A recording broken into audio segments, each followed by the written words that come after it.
అందరికీ నా హృదయపూర్వక నమస్కారాలు. కోటా గారికి మరణం చాలా బాధ కలిగించింది. ఇప్పుడు బాబు మోహన్ గారు కానీ కోటా గారు కానీ ఇద్దరు ఇప్పుడు యాదృచ్ఛికంగా వారు కూడా ఇక్కడ ఉండటం జరిగింది. మా అందరికీ కూడా ఒక కుటుంబ సభ్యుడు, నాకు ఇష్టమైన వ్యక్తి, ఏదైనా అభిప్రాయం చెప్పాలంటే నిర్మోహమాటంగా చెప్పగలిగే వ్యక్తి. ఆయన్ని చిత్ర పరిశ్రమ కోల్పోవడం చాలా చాలా లోటు, చాలా వెలితి ఉంది. ఇది లాస్ట్ మేము అథారిటీ దారేది యాక్ట్ చేసేటప్పుడు కూడా ఆయన నాకు ప్రత్యేకించి ఒకటే చెప్పారు, మీరు ఇబ్బంది పడుతున్నారంటే నేను చనిపోయే వరకు యాక్టింగ్ చేయాలనుకుంటున్నాను. నా మొట్టమొదటి సినిమా అక్కడమ్మాయి ఇక్కడ అబ్బాయి నుంచి అథారిటీ దారేది వరకు నాకు ఆయనతో మంచి అనుబంధం ఉంది. ఇప్పుడు 10 మంది బాగుని ఆకాంక్షించేవాళ్ళు. ఆయన ప్రత్యేకించి నేను అడిగాను, మీరు ఇంత ఈ వయసులో ఇబ్బంది పడలేదు. లేదు, నా కష్టాలను అధిగమించడానికి నాకు నటనే నాకు మరుపు ఇది నాకు అని చాలా ఇదిగా చెప్పారు. నాకు బాగా కదిలించేసింది. నాకు అలాంటి వ్యక్తి ఎంతమంది పరిణి చెందిన నటులు ఉన్నా కానీ ఆయన విశిష్టమైన శైలి, గొప్ప నటులు. ముఖ్యంగా బాబు మోహన్ గారు ఆయన కాంబినేషన్ మటుకు మేమందరం విపరీతంగా ఎంజాయ్ చేసేవాళ్ళం.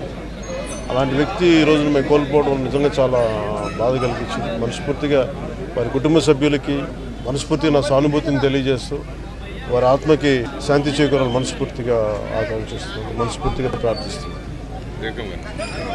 అందరికీ నమస్కారాలు. ఈరోజు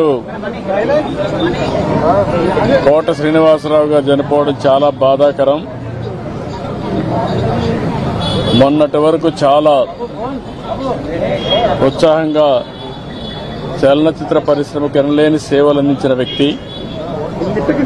40 సంవత్సరాలు నటనంటే ఏ విధంగా ఉండాలనో నటించి చూపించిన వ్యక్తి కోటా శ్రీనివాసరావు గారు. వారితో నాకు దగ్గర సన్నిహిత సంబంధాలు ఉన్నాయి.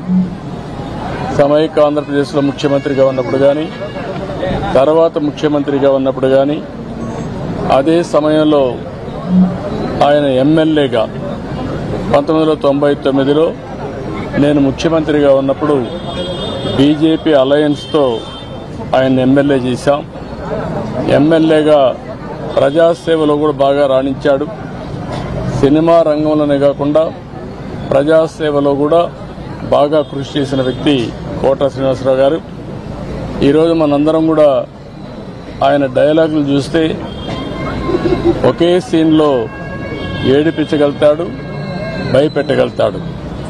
అలాంటి అరుదైన సంఘటనలో అరుదైన నటనతో ఒక విలక్షణ నటుగా ప్రఖ్యాతి పొందిన వ్యక్తి.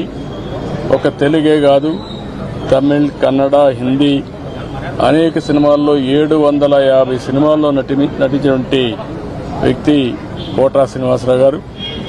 ఆయనకు పద్మశ్రీ అవార్డు రావడం, ఇవన్నీ కూడా 7 నంది అవార్డు కూడా వచ్చాయి.